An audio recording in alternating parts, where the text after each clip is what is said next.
F'sitwazzjoni ta' pandemija ma nistgħu qatt indaħlu sens ta' partiġjanizmu bejnietna, iddikjara dan il-Prim Ministru Robert Abela meta l-ħamis filgħodu il-Parlament iddiskuta l-imxija. Dr. Abela appella r-responsabilità tal-Oppożizzjoni u biex din ma tarax is-sitwazzjoni b'mod partiġjan. Il-Prim Ministru spjega li qatt m'għażel il-partiġjanizmu u mhux se jagħmel hekk issa. Fl-aħħar jiem il-kap tal-Oppożizzjoni qabad vena ta' partiġjanizmu politiku li nistqar li jidher ċar li t-temperatura tagħha kompli ttiela l fuq f'dawn l-aħħar sigħat. Mhux se nażel dik it-triq. Quddiem l-isfida tal-pandemija, il-poplu ma jridx jara partiġjaniżmu. Laqgħat tażilt il-politika partiġjana u mhux beħsibni nagħmel hekk. L-għada li tħabbru miżuri favur it-trażżin tal-imxija, il-Prim Ministru saħaq li saħħet il-poplu Malti Wawċi tibqa' tiġi l-ewwel.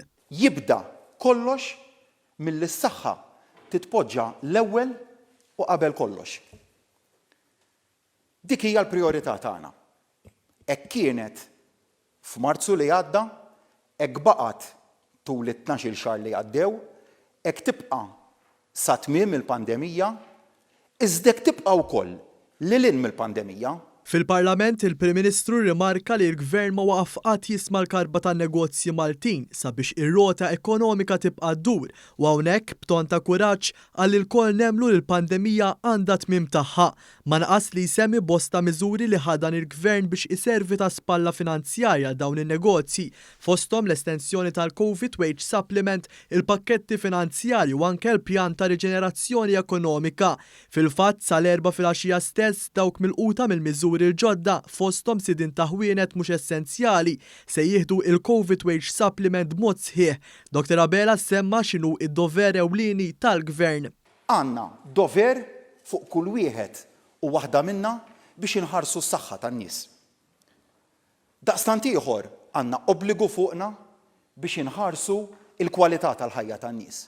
Kif ukoll il-livell tal-għajxin tagħhom. Dawn huma il-prinċipji ewlenin li jiggwidawna bħala Gvern f'dawn l-aħħar 12-il xahar. Il-Prim Ministru tenna kif l-aħħar xhur fissru wkoll xuta deċiżjonijiet ebsin, iżda hawnhekk sostna li għal dan kollu dejjem kien hemm bħala gwida x-xjenza. Dwar it-tilqim il-Prim Ministru qal li dan huwa l-għodda li jattakka bis-saħħa kontra l-coronavirus għax il-vaċċin huwa s-soluzzjoni għall-pandemija. Innota kif pajjiżna diġà ta' aktar minn 100,000 doża u l-pjanu li pajjiżna jibda jagħti madwar 5,000 doża kuljum. Meta kien qed jitkellem fuq l-infurzar, il-Prim Ministru appella lil kulħadd biex jikkopera u jobdi ir-regolamenti. Mhux għax naħdu pjaċir nagħtu l-multi, imma ma nistgħux nerħu mill-infurzar u huwa kruċjali li nibqgħu ninsistu fuq l-infurzar. Fl-aħħar mill-aħħar jiena konvint li l-messaġġ se jasal dak il-messaġġ li n-nies jemmnu mingħajr il-bżonn tal-multi li l-importanza tal-ubbidjenza tar-regolamenti qiegħda hemmhekk u x-xewqa tiegħi tafu xi tkun? Tkun li nibqgħu għaddejjin bin-numru qawwi ta' spezzjonijiet li nagħmlu, li qegħdin nagħmlu. U ma nsibux ksur tar-regolamenti. Dr. Abela spjega kif fi żmien ta' pandemija b'kuntrast ma' pajjiżi oħra, pajjiżna ma rax numri kbar ta' nies qiegħda, saħansitra ir-rata tal-qatt hija dik li kellha Malta qabel faqet il-pandemija. Il-Prim Ministru Robert Abela tenna li ma rridux nitkellmu fil-kuntest ta' intom u aħna iżda ta' aħna flimkien. Ejja ma nitkellmux f'termini ta' intom u aħna.